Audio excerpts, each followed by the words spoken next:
Hello বন্ধুরা, কেমন আছেন? আশা করি সকলেই ভালো আছেন। তো আপনারা চলে আসলাম আরও একটি ভিডিও নিয়ে। তো আজকের ভিডিওতে আপনাদেরকে দেখাবো মোবাইলে কেউ কল করলে কল রিসিভ হয় না এবং কি আমরা রিসিভ করতে পারি না। এই সমস্যাটা কিন্তু অনেকের মোবাইলে দেখা দেয়। আমাদের মোবাইলে হঠাৎ করে কেউ যদি কল করে বা কলটা রিসিভ করতে যায়, আমাদের ফোনে কিন্তু কলটা রিসিভ হয় না। তো এই প্রবলেমটা কীভাবে আপনি সলভ করবেন তার পুরো প্রসেসটা আজকের এই ভিডিওতে দেখিয়ে দেবো। তো ভিডিওটাকে স্কিপ করবেন না, স্কিপ না করে সম্পূর্ণ প্রসেসটা দেখে থাকুন, তাহলে বুঝতে পারবেন। তো কথার বাড়াবো না, এখন চলে যাবো ভিডিওর মূল পর্বে। চলুন ভিডিওটা শুরু করা যাক। তো মোবাইলে কল আসলে কল রিসিভ করতে পারি না বা রিসিভ হয় না, এটা সমাধান করার জন্য আপনি প্রথমে চলে যাবেন মোবাইলের সেটিংসে। তো আমি আমার মোবাইলের সেটিংসের উপর ক্লিক করে দিলাম। ক্লিক করার পর একটু নিচের দিকে স্ক্রল ডাউন করবেন। করার পর এখানে আপনি দেখতে পারেন অ্যাপস নামের একটা অপশন আছে, এখানে ক্লিক করে দিবেন। তো আপনার মোবাইলে কিন্তু অন্যরকম লেখাও থাকতে পারে, অ্যাপস নোটিফিকেশন বা অ্যাপস যেটা থাকুক আপনি ক্লিক করে দিবেন।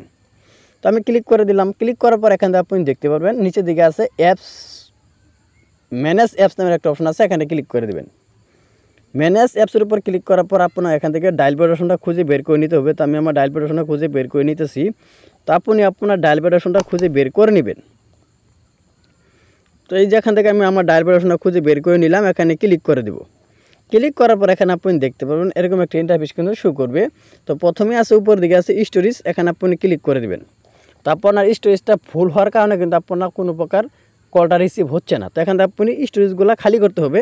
তো এটা খালি করার জন্য আপনি প্রথমে ক্লিয়ার ডাটা এখানে ক্লিক করে দেবেন, আবারও ক্লিয়ার অল ডাটা এখানে ক্লিক করে পুনরায় ওকেতে ক্লিক করে দিবেন। ক্লিক করার পর এখান থেকে স্টোরেজগুলো অনেকগুলো খালি হয়ে যাবে। তো এখান থেকে বেরিয়ে আসবেন। আসার পর এখানে আপনি আরেকটি অপশন দেখতে পারবেন অ্যাপস পারমিশন, এখানে আপনি ক্লিক করে দেবেন। অ্যাপস পারমিশনের উপর ক্লিক করার পর আপনার মোবাইলে যদি এগুলো অ্যালাউ দেওয়া না থাকে, এরকমভাবে যদি সবগুলো দেওয়া থাকে, যেরকমভাবে আমি আপনাকে দেখে দিয়েছি, যেরকমভাবে যদি সবগুলো নিচের দিকে দেওয়া থাকে, তাহলে আপনি এগুলো একটা একটা করে সবগুলো আপনি অ্যালাউ করে দিবেন। যেরকমভাবে সবগুলো অ্যালাউ করে দিবেন।